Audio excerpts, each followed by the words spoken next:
For Oscar. As I cut the strings from the bales on the feed truck, I felt my phone vibrating in my front pocket.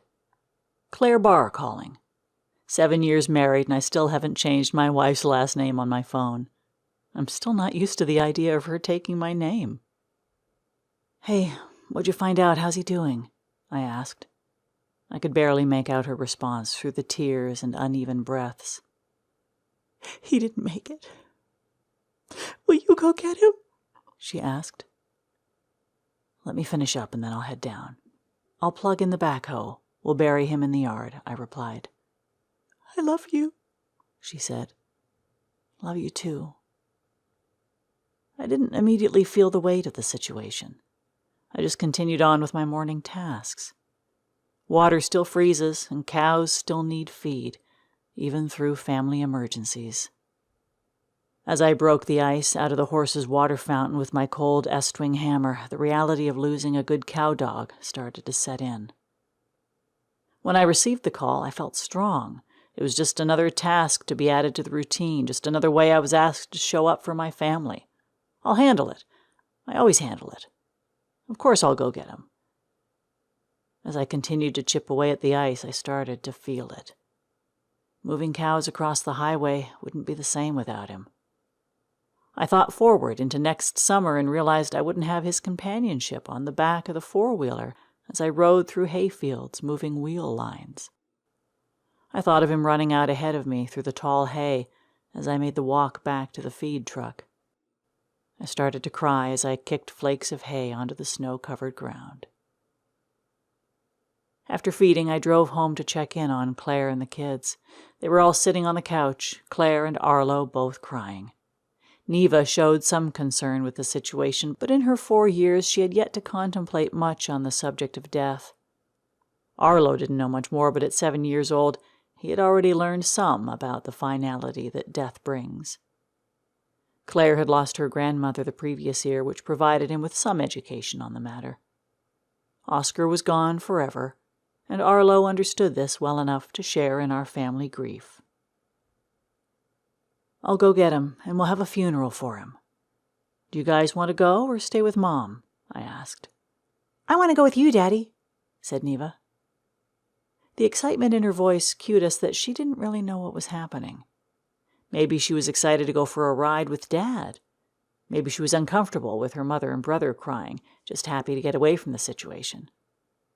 Maybe this will be one of her first memories that she shares with me over dinner in her teen years. By the front door, I helped my daughter put her coat and boots on.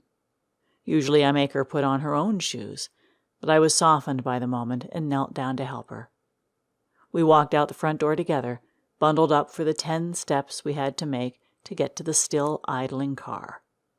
I buckled her in her seat, and then we began our mission to go get our dog and bring him home where he belonged. As we headed west, the nearly full moon was an hour or two from setting. I gazed into the moon against the blue sky and felt the tears well up again. In the rearview mirror, I could see Neva sitting quietly, looking out her window. She still wasn't fully aware of what we were doing. "Hey, Neva, you know where we're going, right?" I asked. "We're going to get Oscar," she said. "Yeah. Oscar died at the doggy hospital, so we're going to pick up his body, and then we're going to go home and bury him, okay?" I said. "Okay, Daddy." As we pulled into the parking lot, I took off my glasses and cleaned my eyes with my shirt, preparing myself for the masked interaction of a business office. We entered through the front doors, greeted with smiles and good mornings. "How we doing?" asked the receptionist. "Good. I'm here to pick up Oscar. He didn't make it through the night," I said. "Good? Really? That was definitely not good." "Oh, I'm sorry," she said as her customer service smile turned into a somewhat more authentic frown. "Let's see," she continued to type, searching for our records and dues. "Looks like $542.40, she said. I handed her my credit card in silence. "Would you like your receipt?" she asked. "No," I replied through watery eyes. "I'll go get him," she said. On the drive in, I had anticipated walking into the back kennels to retrieve his body. The kids and I had visited him back there the day before. They had Oscar hooked up to IVs. Something was wrong with his pancreas. He wouldn't eat or drink. We visited twice that day, petting on him and begging him to get better, doing our best to let him know we weren't abandoning him or banishing him from the home. On our morning visit, his tail wagged. In the afternoon, he just looked up in misery. Part of me knew he wasn't going to make it. 2 nights prior, I had a dream. I dreamt that I was in the front yard with the dogs and a coyote was luring Oscar away, jumping around in a playful way, trying to get him to follow. I had my pistol and shot at the coyote, hitting him in the head several times, but I only wounded it. The coyote wouldn't die, but instead wandered around the yard drooling intensely, similarly to the way Oscar had been at his worst. I went into the house looking for more bullets in a panic. I needed more rounds to finish what was started. I couldn't just leave the coyote to suffer. I had to find more bullets. I awoke from that dream to Claire crying out, "Oh no, Nate!" from the entry hall. Oscar's back legs weren't holding him up anymore. I knew at that moment what was going to happen, but decided to try to save him in a fit of hope and desperation. They had us wait in the front. After being milked for another 500, I turned my attention back to my daughter. Neva was climbing on the scale. I don't think they usually like a 4-year-old playing on the scale, but I didn't feel like relaying that information to Neva that morning. I just watched her enjoy herself as we waited. They got their money. I wasn't able to feel much concern about recalibrating the scale.